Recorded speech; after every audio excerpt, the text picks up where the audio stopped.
ফেরাউন আমি তোমাকে তোমার দেহ সমেত একদম সুরক্ষিত করে রেখে দেব।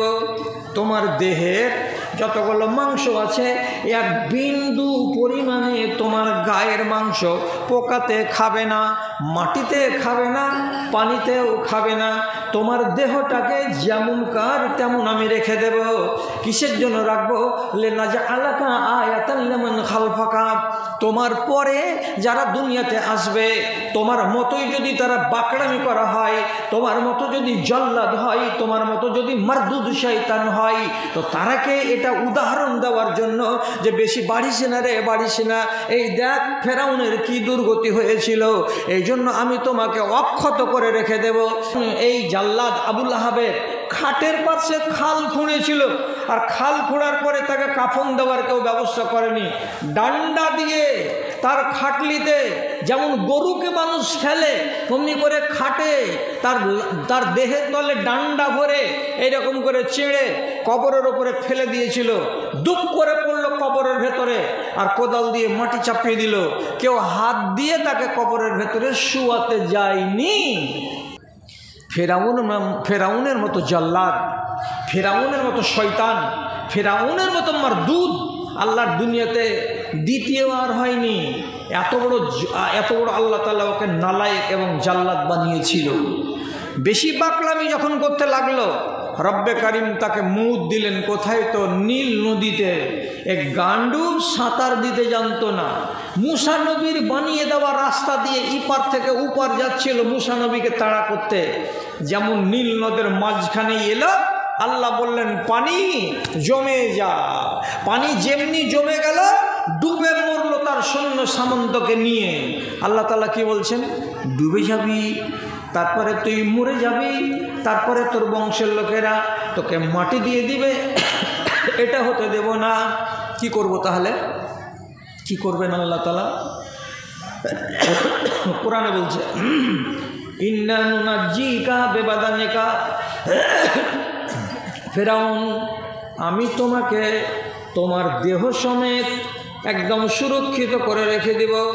তোমার দেহের যতগুলো মাংস আছে এক বিন্দু পরিমাণে তোমার গায়ের মাংস পোকাতে খাবে না, মাটিতে খাবে না, পানিতেও খাবে না।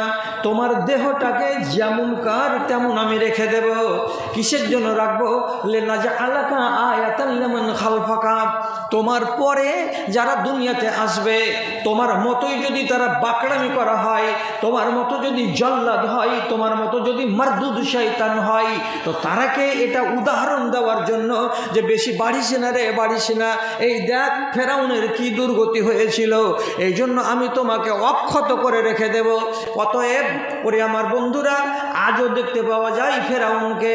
যদি মোবাইলকে বলবেন ডেড বডি যদি জানতে চান তো ফেরাউন নামটা নেন, আর নেওয়ার পরে বলেন ডেড বডি ফেরাউন। তাহলে আপনার মোবাইলে এক নিমেষের ভেতরে ফেরাউনের লাশ দেখতে পাওয়া যাবে। মিশরের মিউজিয়াম ঘরের ভেতরে কাঁচের বাক্সের ভেতরে ভরা আছে। তার হাড়গুলো হাড় হয়ে আছে, তার মাংসগুলো শুকিয়ে আমচুর হয়ে গেছে, কিন্তু ক্ষয় হয়ে যায় নাই।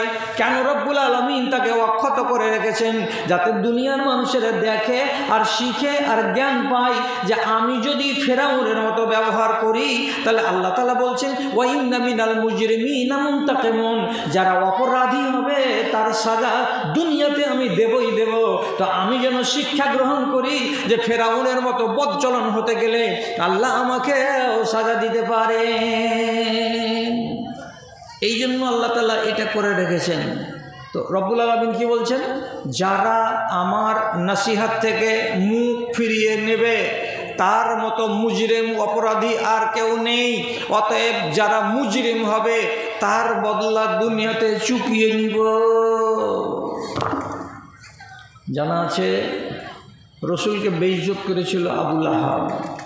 রসুলকে বাজে কথা বলে লোকের সামনে অপমান করেছিল একদিন আবুল আহাব। আবুল আহাবের স্ত্রী উম্মে জামিল রসুলের রাস্তাতে কাঁটা বিছিয়ে দিত। তো আল্লাহ তাআলা বলছেন আবুল আহাব বেশি বাড়িস না, এত বাড়িস না। যেদিন সেদিন আবুল আহাব ওর বাড়ির দোতলা থেকে ঝাইটন মাটিকে নিয়ে ঝরঝর করে রসুলের আগুনেতে ফেলে দিত। খানা খেতে বসবেন ওই ঝাইটন মাটিকে ফেলে দিত, জেনে শুনে বুঝে সুঝে। কেন? তোকে কষ্ট দিতে গেলে আমি সুখ পাবো। আর আল্লাহ রাব্বুল আলামিন বলছেন, আমার নবীকে, আমার নবীর ফরমানকে যারা কষ্ট দেবে, যারা মানবে না, তাদেরকে দেখতে গেলে আমার প্রাণ জ্বলে, আমার মগজ একবারে গরম হয়ে যায়। এই আবুল আহাব, তুই বেশি বাড়িস না, তোকেও শিখাতে পারি আমি সাজা। কেমন সাজা শিখাবে? রব্বুল আলামিন ওকে যদি মরণ দিল, তো এমন মরণ দিল যে তার গায়ে লাগলো ছোঁয়াচে রোগ। ছোঁয়াচে রোগ কাকে বলে? এটা তো এই যুগে বুঝাতে হবে না। কোনো মানুষ যদি করোনায় আক্রান্ত হয়ে যায়, তাহলে করোনার রোগীকে আপনি ছুঁতে পাবেন বা পেয়েছিলেন? পাননি। নিজের ভাই মারা গেছে, নিজের স্ত্রী নিজের স্বামীর গায়ে হাত লাগাতে পায়নি, গোসল দেওয়া হয়নি। আপনারা গ্রামের মানুষকে তাকে ছুঁতে দেওয়া হয়নি। মিলিটারিরা এসে ওরা নিজেদের হাতে গ্লাভস পরে লাশকে লাঠি দিয়ে ধরে লটকিয়ে কবরে রেখেছে, হাত দিয়ে কবরে রাখেনি। তার কবরে মাটি ঢেলেছে তো হাত দিয়ে নয়, জিসিবি দিয়ে, আর না হয় কোদাল দিয়ে। কোনো মানুষ তাতে হাত লাগাতে যায়নি। কাকে বলে? ছোঁয়াচে রোগ। আবুল হাবকে রোগ হলো তো ছোঁয়াচে রোগ। ওই রোগে যখন মারা গেল, ওর বেটা ওর বেটি বাড়িতে কেউ নাই। সারাদিন গোসল হলো না, সারাদিন কবর হলো না, দাফন কাফন হলো না। 2 দিন হয়ে গেল, 3 দিন হয়ে গেল। 4র্থ দিনের দিন মক্কার বড় বড় লোকেরা বলতে লাগলো, এরে বেকুফেরা, তোর বাপকে যদি বাইরে রেখে দিবি তো সারা দুনিয়ার লোক শুনবে, জানবে, আর জানার পরে তোদেরকে থুথু দেবে যে নিজের বাপকে পর্যন্ত এরা মাটি দেয়নি, তো তোদের বদনামটা বেড়ে যাবে। অতএব তোর বাপ যদি কি হয়ে যায়, ছোঁয়াচে রোগে আক্রান্ত হয়ে থাকে, তবুও যেমন করে পারবি বাপকে কবর দে। তখন এই জাল্লাদ আবুল আহাবের খাটের পাশে খাল খুঁড়েছিল, আর খাল খোঁড়ার পরে তাকে কাফন দেওয়ার কেউ ব্যবস্থা করেনি। ডান্ডা দিয়ে তার খাটলিতে, যেমন গরুকে মানুষ ফেলে অমনি করে খাটে তার দেহের তলে ডান্ডা ভরে এইরকম করে চেড়ে কবরের ওপরে ফেলে দিয়েছিল। দুপ করে পড়লো কবরের ভেতরে, আর কোদাল দিয়ে মাটি চাপিয়ে দিল। কেউ হাত দিয়ে তাকে কবরের ভেতরে শুয়াতে যায়নি। তাহলে বাকড়ামি করার ফলটা কি? আল্লাহ রাব্বুল আলামিন দুনিয়াতে অনেক মানুষকে দেখিয়ে দিয়েছেন। এখন কোনো ভাই ও যদি বলে যে বাকড়ামি করার ফল কি আছে, আমি চোখে দেখব, তো আপনি আল্লাহর কাছে তওবা করেন, এই জিনিস যেন দেখতে না হয়। ক্রোধের আগুন জ্বলে উঠে বিধাতার, মানুষ যখন মাতে অশুভ খেলায়, গজবেরও বেড়া জালে ঘেরা পড়ে দেশবাসী, শহর বিলীন হয়ে যায়, শহর বিলীন হয়ে যায়। আল্লাহ রেগে গেলে দেশকে উজাড় করে দেবে, দেশকে দেশ, গাঁকে গাঁকে আল্লাহ তাআলা পয়মাল করে দেবে। বন্ধুরা, আক্ষেপের সাথে বলছি, আপনি আমার কথাগুলো কতখানি বুঝছেন আর কতখানি বুঝছেন না সেটা সকালে প্রমাণ হবে। আমি যে কথা বলছি ভালো করে শুনুন, একটা জাল কথা বলছি না। বর্তমান জমানাতে 100টা লোকের ভেতরে 90টা লোক আল্লাহর দ্বীনকে মেনে চলে না। কথা মিথ্যা বললাম? বর্তমান জমানার লোকগুলো 100টার ভেতরে 90টা লোক আল্লাহর দ্বীনকে মেনে দিনদার হয়ে চলে না। কষ্ট হলো শুনতে। আমি বলছি কেন? এটা কি আমার নিজের পকেটের কথা না। আব্দুল্লাহ বিন আমর ইবনুল আস রাদিয়াল্লাহু তাআলা আনহু বলছেন, লা ইয়াতিয়ান্না আলান নাসি জামান, মানুষের সামনে একটা যুগ চলে আসবে। সেই যুগে মানুষেরা কেমন হবে? ইয়াজতামিউনা ফি মাসাজিদিহিম, কিছু মানুষ আছে যারা নামাজ পড়ার জন্য মসজিদে জমা হবে। কয়জন লোক এসেছে? বলে 40 জন লোক, 50 জন লোক জমা হয়েছে জুমা মসজিদে। কিসের জন্য? তো নামাজ পড়ার জন্য। আপনি মনে মনে বলবেন, এ 50টা লোক কত দিনদার, কত নেককার, কত আল্লাহওয়ালা, কত পরহেজগার, এরা এই শীতের দিনেই নামাজ পড়বার জন্য আল্লাহর মসজিদে হাজির হয়েছে। কিন্তু তিনি বলছেন কথাটা সত্য কি? লাইসা ফীহিম মুমিনুন, 50টা লোকের ভেতরে তুমি একটাও লোককে ইমানদার পাবে না, একটাও লোককে মুমিন পাবে না, একটাও লোক তাদের ভেতরে ইমানদার নয়। বলেন, তাহলে নামাজ পড়তে কেন এলো? তো মুসলমান নামাজ পড়ে না, মুসলমান নামাজ পড়ে না, আপনি মুসলমান নামাজ পড়তে এলেন। তো মুসলমান কাকে বলে? আপনাদের তিনটা কোয়ালিটি, একটাকে বলা হয় মুসলমান, একটাকে বলা হয় মুমিন, আর একটাকে বলা হয় মুহসিন। মুসলমান কাকে বলে? চুরিও করবে, নামাজও পড়বে। মুসলমান কাকে বলে? নামাজও পড়বে, মদও খাবে। মুসলমান কাকে বলে? নামাজ রোজা সবই করবে আর বেটির জমি মেরে খাবে। মুসলমান কাকে বলে? যে লোকটা দিনদারি করছে, দিনদারি করার টাইমে আর যখন ওষুধ দেওয়ার টাইম আসছে তখন বলছে 10 কেজি লাও, বাদ বাকি ওষুধটিকে নিজে হজম করে খাই। এগুলোকে কি বলা হয়? এরাকে বলা হয় মুসলমান। আর মুমিন কাকে বলে? মুমিন বলা হয় ওই লোকটাকে যে লোকটা আল্লাহর যতটি নিষেধকে নিষেধ বলে মানে, আল্লাহর যতটি আদেশকে আদেশ বলে মানে, ওই লোকটাকে বলা হয় মুমিন। তার মানে কি? যে লোকটা চুরি করে না, ডাকাতি করে না, ছিনতাই করে না, রাহাজানি করে না, হারামের মাল খায় না, চুরি ডাকাতি এগুলো কোনো কিছুই করে না, এই মানুষটা হলো কেমন? তো একে বলা হয় মুমিন। যতটি আল্লাহ তাআলা হুকুম করেছেন এই করো এই করো এই করো সবটি করে, আর যেটি বারণ করা আছে বারণটিকে মেনে চলে, করে না, এই লোকটাকে বলা হয় মুমিন। তাহলে মুমিনে আর মুসলমানের তফাৎ কি? মুমিন যদি মরে যায় তো মরার পরে আল্লাহ রাব্বুল আলামিন বলছেন সরাসরি লোকটা জান্নাতে যায়। আর মুসলমান যদি মরে যায় তো মুসলমান মরার পরে সরাসরি আল্লাহর জান্নাতে যাবে না, আগে জাহান্নামে যাবে, বুতান খাবে, লাত খাবে, আযাব পোহাবে, তারপরে 1 মাস কিংবা 2 মাস কিংবা 1 বছর কিংবা 2 বছর পরে আল্লাহর জান্নাতে ফিরে আসবে।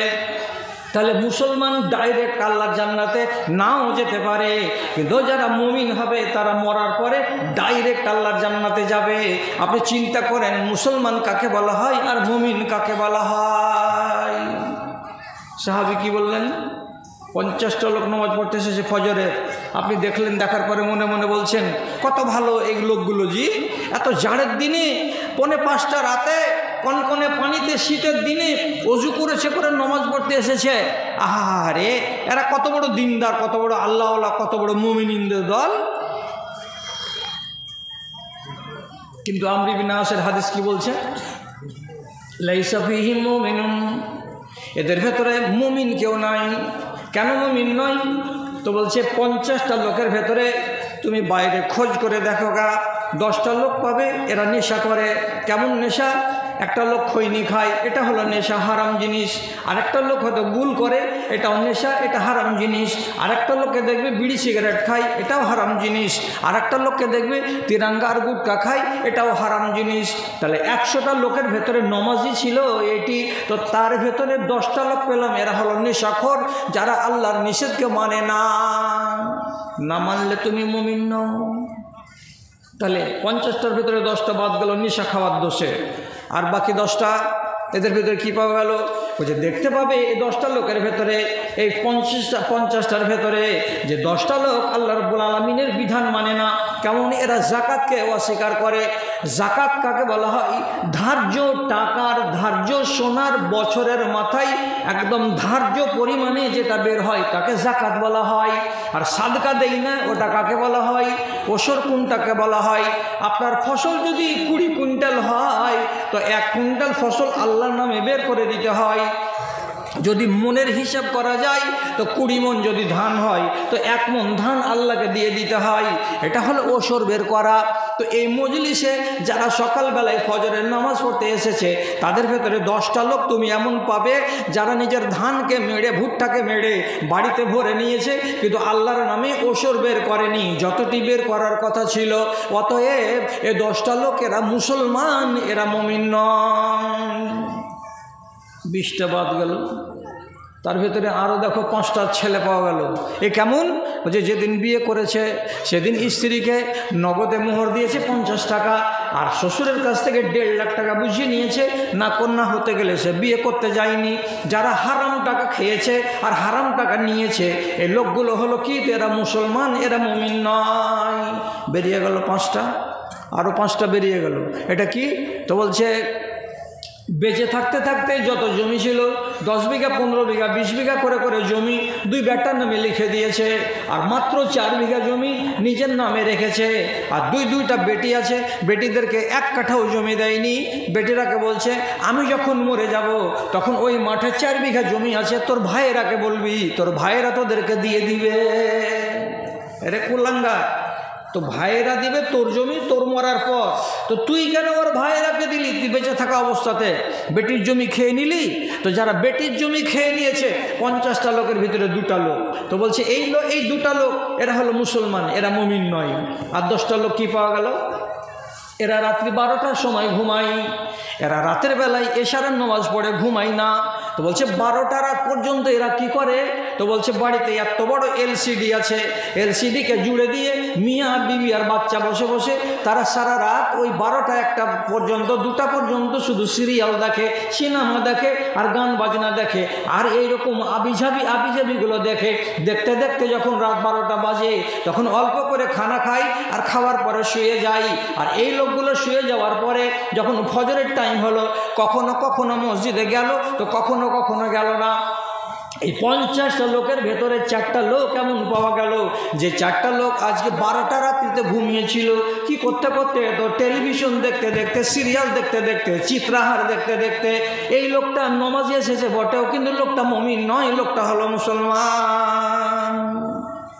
একটা করে রোগে আক্রান্ত হয়ে যাচ্ছে আর নমাজ পড়তে গেছে ঠিক করেছে, কিন্তু লোকগুলো মুমিন নয়। এরা কি? এরা মুসলমান। কি বললাম 5 মিনিট আগে? মুসলমান হয়ে মরতে গেলে ডাইরেক্ট জান্নাতি না, আগে সাজা ভুগতে হবে, তারপরে যেতে হবে জান্নাতে, তাছাড়া যাবে না।